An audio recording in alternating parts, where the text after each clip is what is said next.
Hello, everyone, and welcome. I am so excited to be with you today to share my personal, completely foolproof recipe for Egyptian Fattah. You know the one, that incredible, comforting dish with tender meat, fluffy rice, crispy bread, and of course, that signature garlic and vinegar sauce that is just everything. Now I know what you might be thinking. Fattah?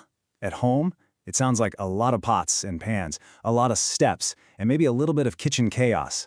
So many people worry about the mess, but I promise you, it does not have to be that way.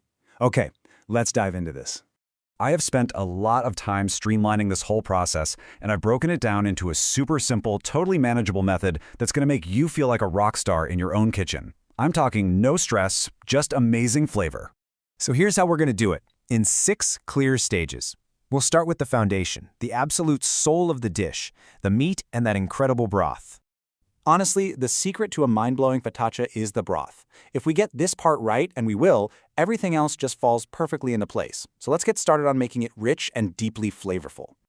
Okay, first things first, pat your beef shanks completely dry and season them generously.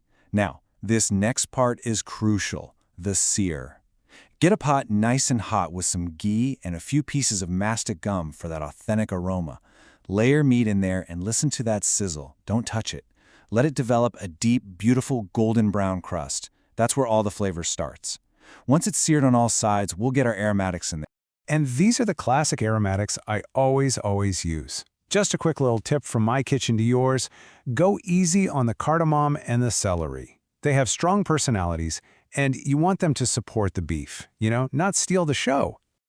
All right, so while that gorgeous broth is simmering away and making your house smell amazing, we can use some of that liquid gold to craft our next 2 components, the fluffy rice and that unforgettable, tangy tomato sauce. You know, what's so cool about this dish is how simple ingredients, when you treat them right, create the most incredible flavor. For the rice, I sauté 2 cups of Egyptian rice in ghee with a little more mastic, some salt, and a pinch of black pepper.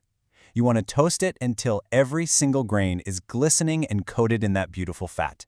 Then we cook it with our broth. It's a game changer. Okay, get ready, because this is the moment your kitchen is going to smell, without a doubt, like authentic Fattah. You're going to gently sauté a tablespoon of minced garlic in some ghee, and right when it turns that perfect light golden color, you pour in the vinegar. Ah, that sound, that sizzle, and the aroma that hits you, it is absolutely everything.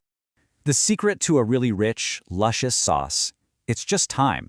You just need to let it simmer away for about 10 minutes, uncovered.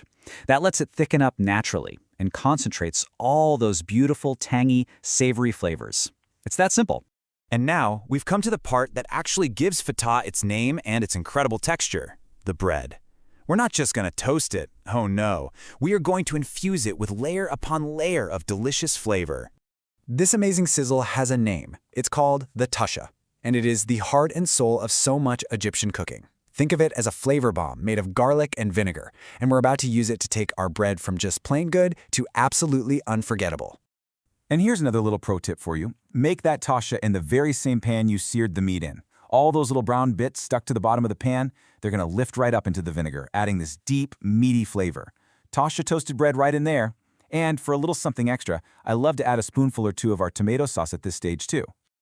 All right, the moment has come. All of our components are ready to go. The meat is just falling apart. It's so tender. The rice is fluffy. The sauce is rich and tangy. The bread is crispy and packed with flavor. Now for the really fun part, bringing it all together. So you want to follow these layers exactly for the perfect bite. Start with that amazing bread, then a generous layer of rice. And here's the most important step. Gently ladle just enough of that warm beef broth over the rice. You want to moisten everything and soften the bread just a little bit, but, and this is key, you want to keep some of that essential crunch. That textural contrast is just incredible.